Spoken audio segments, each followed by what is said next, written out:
Yo, inilah three gangs, but I realize what can us talk about all the things from hottie to trending. We keep it interesting. Once you tune in, bro, you'll always be listening.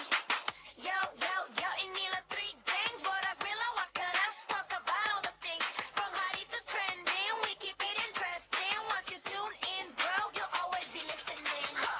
Yo, inilah three gangs, but I realize what can us talk about all the things from hottie to trending. We keep it interesting. Once you tune in, bro, you'll always be listening.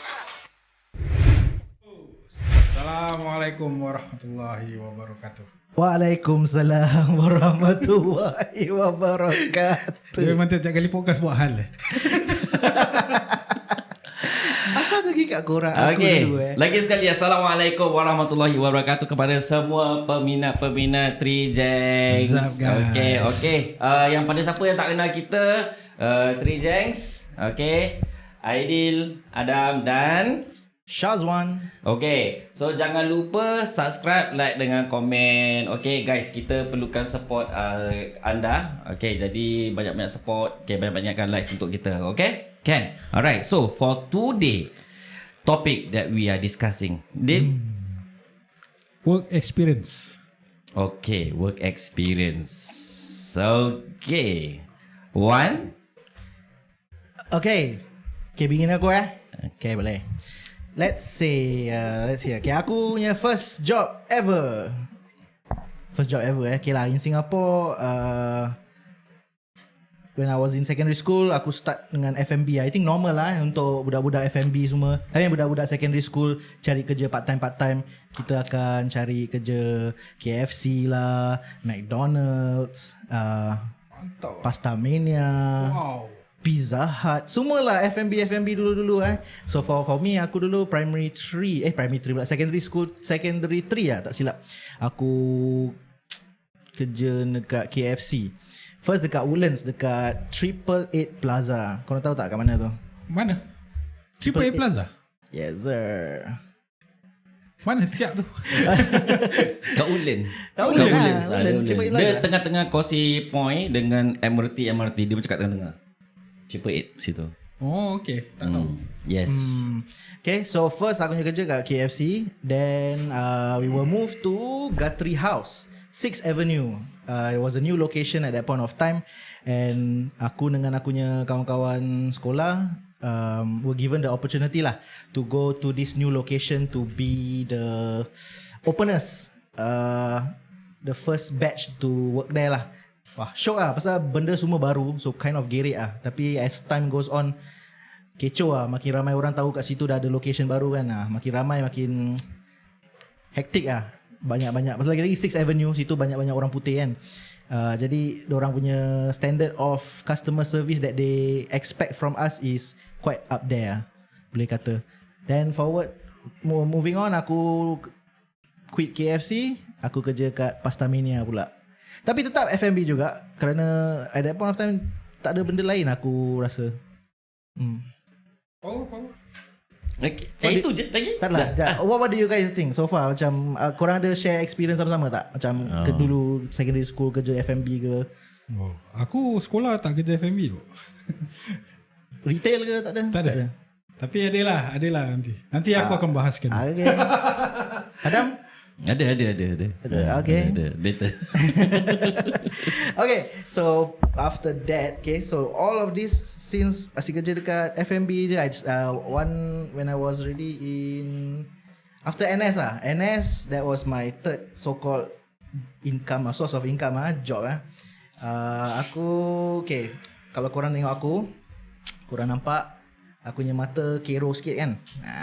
Okay, so Wan, tak payah jujur. Tak payah jujur sangat. tak apalah, biar orang tahu kan. Ini okay, so aku setengah buta. Jadi bila aku pergi dah waktu 18 tahun, aku kena pergi CMPB untuk for the medical check up. Aku dapat tahu yang aku tak boleh serve in the front lines. Okay guys, sebenarnya Wan cakap dia setengah B tadi kata. So kita, kalau ada nak buat sumbangan untuk kita, kerana kita ada OKU kat sini tadi.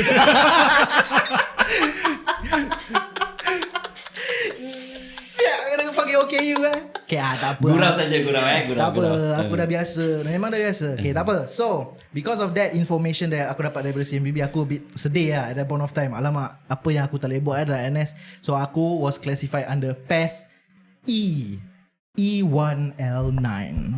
One of the lowest PES lah category you can get in for your national service in Singapore. Okay, so aku dapat tahu aku tak boleh handle firearm. Tu satu. Aku tak boleh throw grenade. Heavy machinery semua aku tak boleh handle. Firearm paling-paling pun aku cuma dapat pegang, tak dapat live firing, cuma dapat yang apa tu? Yang orang panggil tu? Apa tu? Water gun. Bukan water gun. Bukan live firing tapi yang demonya yang pakai lasernya. Blank. Laser simulation man. Simulation. Yes, simulation firing only. Aduh, sedih dok. Itu pun aku tak boleh zero in pasal aku Nanti kau NS apa? As civil defense ke? Okay, aku NS SAF. SAF Yes. SAF.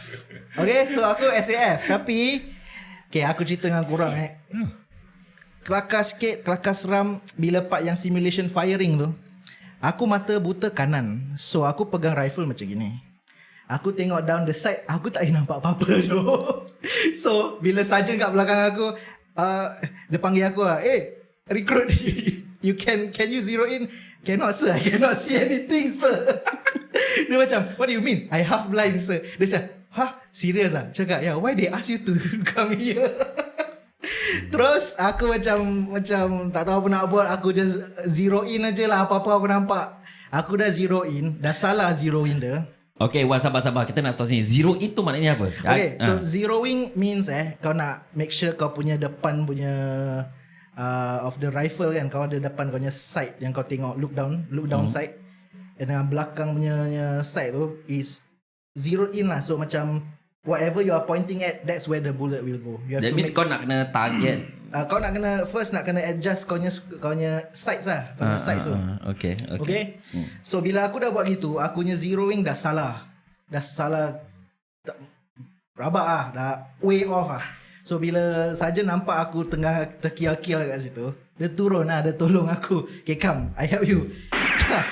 Pergi sini. Pergi mana? Target kat tengah tu. Bullet pergi sini. Aku dah tahu apa nak buat lah. Sedih lah. Paling one of the saddest experience in my life lah. And aku dapat tahu dia punya recoil setting on that day, they set it to the lowest 10%. So shoulder pun tak gerak tu. Okay. So that was my national service-nya BMT experience after 3 months. Then moving forward, bila nak dapat vocation, this is where it gets a little bit more exciting. So pada waktu sebelum aku masuk NS, aku dalam ITE, College Central. Aku ada masuk dalam band. Okay, so pada waktu tu aku dah ada minat dengan bahagian muzik. So bila aku masuk NS ni, diorang ada kata ada opportunity for me to enroll into this company in SAF, the Music Drama Company, Music and Drama Company or also known as MDC. Korang pernah dengar ni company ni? Enggak. Mendengar. Pernah. Kau pernah dengar? Pernah dengar pula ada budak Tak NS ada. yang main muzik dekat dalam. Ya, tapi kita tak. Kita tu sama yang biru, warna biru. Kita warna biru yang main air tembak-tembak. Yang itu kita kat situ. Kita tak boleh cakap pasal dia tak taja kita. Dia tak sponsor kan? Kita tak mau cakap. Okay, so bila aku dapat tahu diorang ada open this audition lah, boleh katakan audition for music drama company. Apalagi aku go for it lah. Aku ada minat dalam bahagian muzik. At that point also, kalau tak, at most aku akan jadi clerk atau apa dalam SAF for the next 1 year 8 months of my life, which was not a good thing, which was not a ideal thing for me lah. So I decided to do Ideal. Dia cakap kau dia. not an ideal thing for me to serve NS as a clerk lah at that point because of my condition. So aku decided to try out lah di audition for MDC. Alhamdulillah dapat, lepas dah POP, dapat tahu I got accepted into music and drama company. And then I served the rest of my NS years in MDC performing. But then in between that period, COVID hit. And it was a very, interesting experience. Because I'm one of the batch that get to experience NS during COVID. Because during COVID, not a lot of people were... during the circuit breaker, right? Everyone was sent home. Nobody was allowed out. We had to just be indoors the whole time. So it was a whole new experience lah for everyone around me, having to serve NS and at the same time working from home. Batch aku tu lah dapat work from home for NS. Okay. And then after I ORD, for that period of time, it was still COVID period. Okay, so kebanyakan aku dah jadi macam stay at home person lah. Dah tak keluar sangat because circuit breaker happen and I became an introvert. Susah nak mingle dengan orang and antisocial behaviour started to develop for me. Aku susah nak berbual dengan orang. Bila orang berbual dengan aku tergagap-gagap gitu. Kau gagap kan? Tekankanlah. I didn't know you want. Tiba slow. Jam kejap. Okay, yes, tergagap-gagap. Aku memang itu starter sini sana. Okay, it's a challenge for me lah back then. Okay, so when COVID started to die down, everything started to get back to normal. I had to find a job, right? Okay, so at that point aku tak ada experience apa. Music related dah susah because banyak dah jadi online nya benda. And aku pun dulu cari duit jugalah through streaming. Kalau korang tahu daripada episod-episod yang previous, aku pun dulu buat streaming on Twitch, buat duit daripada situ lah. Tapi after that, it's not as sustainable as I thought. So I had to find an actual full-time job. So aku cari-cari lah. Tapi pada waktu tu kawan aku ada introduce aku lah kepada company ni. Okay, tak nak cakap apa company, tapi it's one of a big MNC lah. And so I decided to just, you know what, put my leap of faith took a leap of faith to try something new. Because macam at that point aku tak tahu apa nak buat dengan hidup aku. So sanggup aku pergi. Aku dengar it's a corporate job, so I had to put on a good first impression. I spend about $400 to buy baju-baju. Sial. Baju-baju seluar biar cantik-cantik, nampak rapi, nampak kemas kan. So aku pergi interview tu. Okay lah, diorang kata boleh, they would like to have me on as a part-timer, just to do some admin work, administrative duties, photocopy some documents. Because at that point of time, this company was doing a digitalization of their documents. So I assisted with that lah. It was a 3 months contract. So I was there for 3 months plus 1 month because they needed an extension. So aku itu, then from there, dah nak habis dengan kontrak aku kat situ, aku dengar daripada kawan aku yang introduce this job to me. They mentioned that there's another department that was looking for someone urgently. So apa lagi, aku try jugalah nak apa sih? So aku try je lah, mana tahu kan rezeki aku kat situ. Okay, so when I found out there's a job opening for this new department, I wanted to try it out lah. So I had to go for another second interview with someone in the company, and yeah, Alhamdulillah. So that's when I met Adam. And yeah. Okay, so that's when I met Adam, and then I got accepted into the job role as a admin assistant in this company. And yeah, so I've been with this company now for 4 years. It's been good. Honestly, okay. So the work, okay lah, stress pun ada stress. Tapi for me is alhamdulillah, the job that I'm in now has allowed me to jaga waktu solat, jaga waktu solat Jumaat, dapat masa nak pergi, and alhamdulillah for me I think that's enough dapat berkat tu kan dah cukup. So yeah, that's it for my story. Thank you very much for listening. Okay. Wan. So if you put together, before your although you don't have much experience, so you put together after beginning with your first part time and until your corporate job now, which job you enjoyed the most? I mean, it's very hard to put all of the experiences in that kind of rating category, because for me, I think working at the FMB at that point of time at my age as a secondary school student was fun.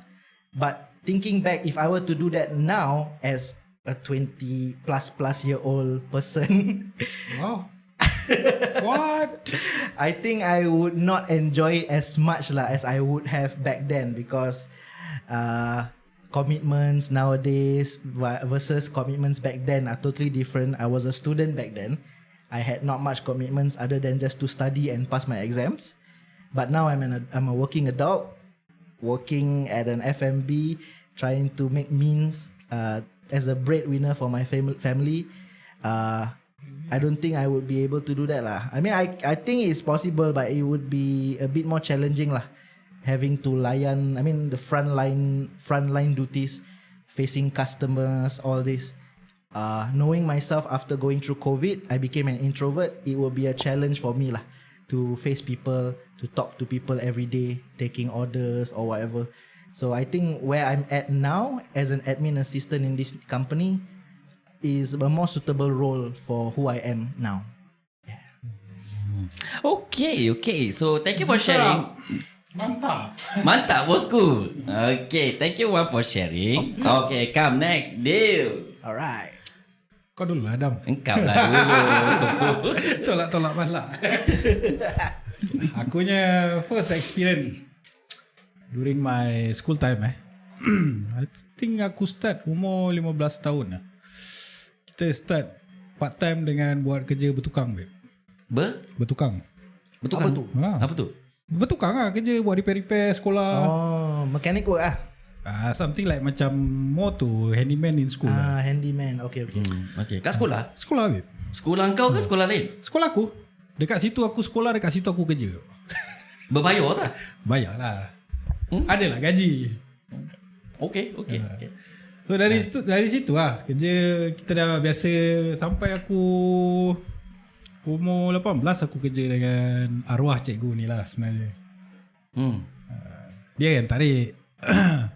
Kata, dari korang buat kerja yang bukan-bukan lepas sekolah, baik korang ikut aku. Nanti sekolah kau tak ada technician, electrician? Tak ada. Tak ada lah. Semua actually by contractor lah. Okay. Tapi kalau kita dulu, zaman aku dulu, kita lah muka maintenance-nya dekat sekolah. Okay. So, dibayar lah gaji, tukar kipas, tukar lampu, buat repair apa yang patut. Tapi at the same time bukan untuk sekolah je, kita pun buat kerja untuk rumah ke rumah. Bagus kabel kan? Bagus lah, babe. Okay. Zaman sekolah cek duit tu. Lepas tu macam biasa lah, Singapura kan, umur 18 masuk NS. Lepas NS, aku start aku punya first job in Singapore as a security for 5 months. Dalam masa aku buat kerja security tu pun, aku ni jenis tak tidur diam. Kerja security, buat kerja security je lah kan. Tapi aku dekat dalam tu, kau tahu aku buat apa? Aku kerja security cum technician juga. Dekat kerja company tu juga? Dekat company tu juga. Pasal kita jenis tak tidur diam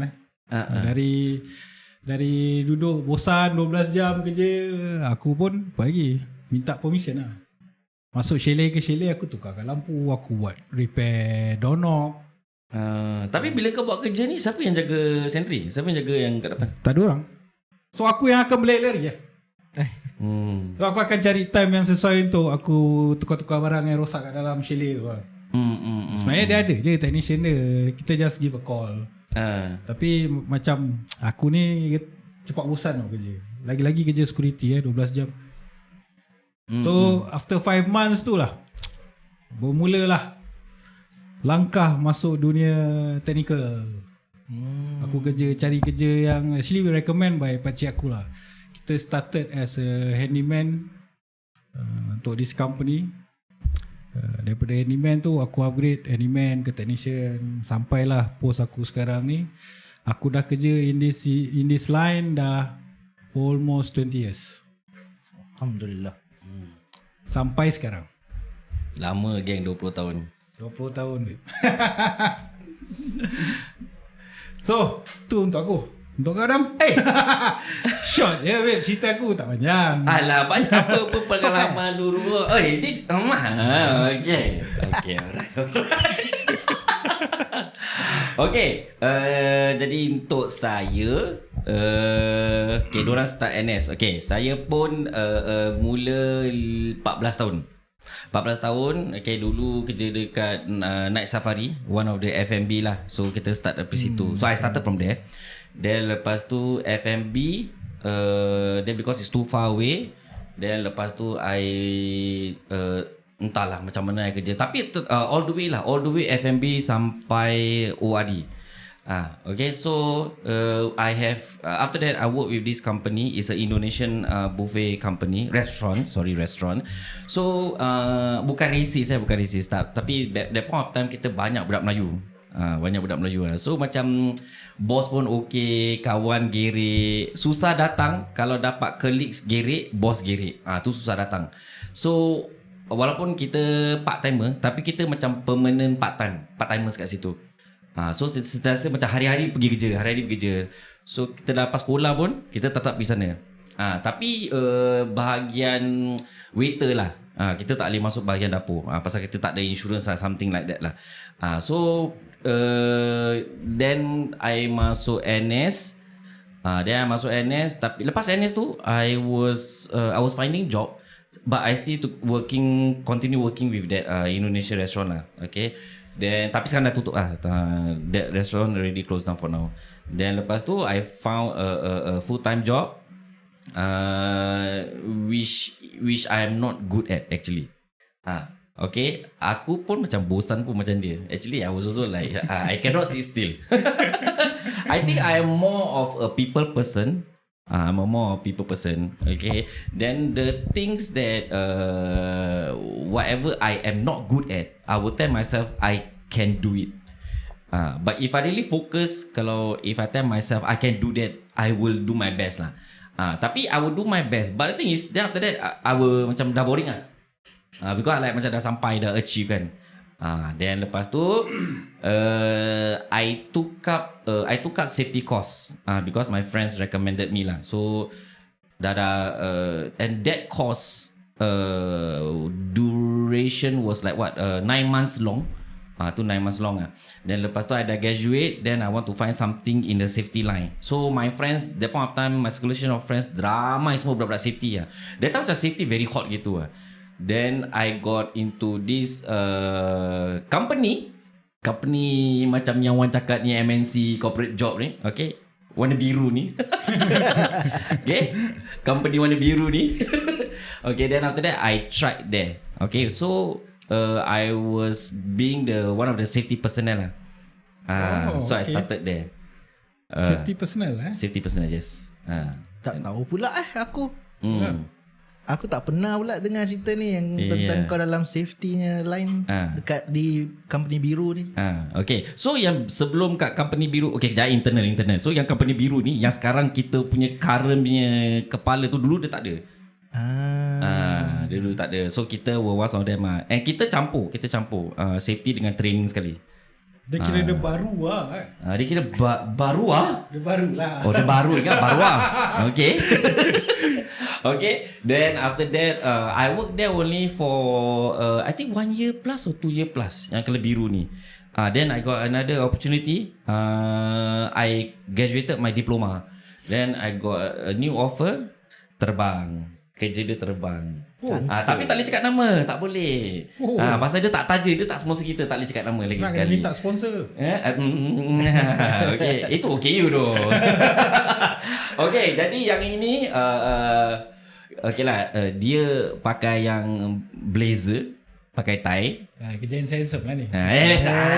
Dia tarik good afternoon. Gitulah.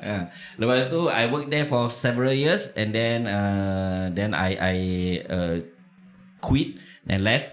Then after that I came back okay to this company biru ni. Okay. The first one was at HQ. I was stationed at HQ. Then the second time I was posted at I was stationed at hospital on the east side. Then after that because ours is on project based kan, so we have like a 2 years 3 years contract gitulah. Then after that our contract was not renewable, and then I jumped ship to the company who took over that hospital. Because to be honest, I'm the one who set up the department from zero, from scratch all the way. I'm the one who build it up lah. So macam sayang, because you already pour your effort, sweat and blood kat situ, nak macam berhenti, nak kasi pas orang macam you know, aku dah. So I'm the one who build it. Then I jump ship lah. Then when I jump ship, tak lama juga.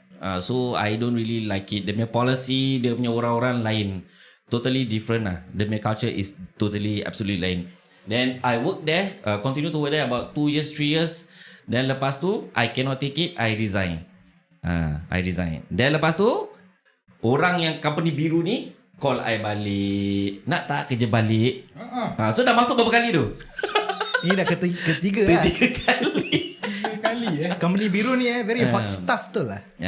I mean, but ni company biru ni pun dia mengajar aku banyak benda juga. Betul juga. Since I know the people down there, aku dah kenal orang-orang kat situ. So macam aku balik pun selesa. Kau Macam, dah 3 kali. Yeah. Aku dah 2 kali. Nampak? Ni kalau biru ni, Wan berapa kali? Baru 1 kali. Nampak? Dia 3, 2, 1. Kau tengok nanti dia tahu. Yes. So yang ketiga tu patah balik ni dekat HQ lah. So patah balik kat HQ. So sampai sekarang lah. So sampai sekarang alhamdulillah. So if you were to ask me, okay, which the best experience, okay, I will still choose the Indonesian restaurant. Shout out to the boys down there. Okay. Tak boleh cakap nama company, tak taja, tak ada sponsor, tak boleh cakap. But shout out, you know who you are. Okay, I think that point of period of time, I learn learn about human life lah, personal life, where different walks of people, my friends. Then macam I get to know, oh this fella dia menghadapi macam gini, this fella have their own problem. That's where it widens my perception on people. Macam people are not the same. They have their own unique problem. So from there, their own character. yes, correct. Then I learn from there. And apart from kita kerja, and we continue. Lepas habis kerja, kita pergi main game, kita pergi main pool, kita pergi karaoke. So The bond is there with the people lah. Yes, correct. So the bond is there. Then macam, and even though kita pergi beach picnic malam-malam, so kita dah macam well bond. So and people come and go with that company. Bila restoran tu banyak orang berhenti, banyak orang resign, tapi those who are really macam the old timers will still stay down there. Me including myself lah. I think that's the most experience and most enjoyable period that I work with lah. If you give me a choice, okay, to work there back, I will go there back. Jap, company ni masih standing tak? Dah tak ada. Dah tak ada. Tapi I call one of the pioneers that kerja situ. I call him because he's more closer to the boss. Aku cakap dengan dia, kau call boss, kau cakap dengan boss, kalau kita buka balik atau kita franchise, nak tak? Then the boss cakap, I will meet you, but I will tell you when. Sampai sekarang. This happened like last year. And no joke kalau restaurant F&B is the main capital besar. So I mean for the financial part, kita ada waste lah. Tapi but the boss until now haven't reply me. I mean reply that one. So must reply Okay. So lah. So that is much or less of my experience lah. Hopefully that boss sees this video and can reach out to Adam and hopefully the plan goes on prosperously and aku pun macam nak try makan kat situ, macam sedap je kat sana. Aduh, dia punya tahu telur. I do not know what is tahu telur, but then my boss said you try. Mahal sekali. Dahsyat. Bagi. Melekat Dia tak lokek tau. Dia ada sate. Dia tahu dia ada sate, udang, beef rendang, otak-otak, all the Indonesian acar. All the Indonesian cuisines Yes, correct. Lunch 12 course, dinner 18 ke 15. Aku ingat Aku ingat. That was very happening Apa kata kau sedap kau your own? Tak boleh because the taste will be different though. Dia punya recipe. Kalau korang nak mana tahu Three Jengs punya restaurant. Okay, pada siapa-siapa yang ingin sponsor, yang ingin yang boleh ajak berbincang lagi, kita boleh insya-Allah boleh berbincang lagi. Mana tahu kita boleh ada the future punya business partner in time to come lah. Betul. Okay, alright. Din, kau belum cakap lagi. Apa dia? Banyak-banyak kau punya experience. Mana kalau kau boleh jam balik? Mana kalau aku boleh jam balik? Kalau aku boleh jam balik, yang the first job lah. Sekolah tu. Tak, pasal tu yang mengajar aku banyak benda. In terms of macam electrical works. Asas dia daripada situ lah. Tu asas dia daripada situ. Pasal aku tak pergi sekolah belajar benda-benda ini. So everything yang aku buat based on job experience. Kira masa ketiga tu bila kau pergi kerja sekolah tu, kira kau look forward tu buat kerja lah? Tak Tak juga lah. Belajar. Ya. Tanya soalan. Tapi kalau kena panggil pergi ya.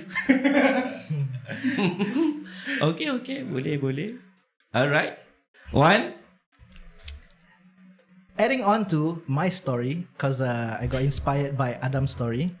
Okay, so if you heard my story, I started from F&B, in the F&B industry during my secondary school time, then went on to my national service, where I serve as a performer or vocalist in the music drama company. And then when I ORD, I jumped into the corporate world. And as you can see, for my story is, how do I say, I jump all over the place in the industry, from F&B to performance to COVID hitting, and then I'm in the corporate business. So also to add on, this blue company, the blue company has given me an opportunity to overcome my fear of facing people, and decided to send me for courses that allows me to be a trainer. And therefore, I feel like Alhamdulillah lah, the experiences that this blue company has given me is astonishing lah, to the point that I am able to overcome the fears that I had as an introvert. So now from last time, just being at home, unable to face people, unable to communicate with people, to being in the front of the class, conveying lessons about certain topics lah, that our company is the business is about. But yeah, just wanted to add that on. Okay, Ken, Adam, Ideal, anything else from you? Not for me. Not for you? No. Okay, alright. That pretty much sums up our these episodes. Okay, jangan lupa you can reach out to us. Okay, any business opportunities or anything, okay, that you want to leverage on, please do contact us. Okay, through our what you call it, email address. You may reach out to us via our email address or via our WhatsApp number, is down there in the description, or various other social media platforms. So you may go down to the description and check there lah. Or if you just want to reach out to us and give us some things to react to, you may go to our Reddit page, reddit.com/r/3jangs. You may do that. It's a forum-based thing, so you can just post anything there lah. And then if there's a lot of content there, we can probably react to it or use it in our next future episodes. Or you can reach out to us on any other platforms that we have links in the description. Alright. If there's nothing else, let me hand it Hold over. on. Okay, Shazwan. Okay, right. So I think to be if you want to reach us directly, just WhatsApp us. Okay, one of us will reply. That will be the fastest way to get to us lah. Okay, can? Alright. So Apa? okay, alright. That will be all from us. Okay, we look forward for the next episode. Do contact us if there's any opportunity. Alright, that's all for us. Thank you. Assalamualaikum warahmatullahi wabarakatuh. 3 Jacks. Apa sah? Yo, inilah 3 Jangs, borak below, I can talk about all the things from hottie to trending. We keep it interesting once you tune in.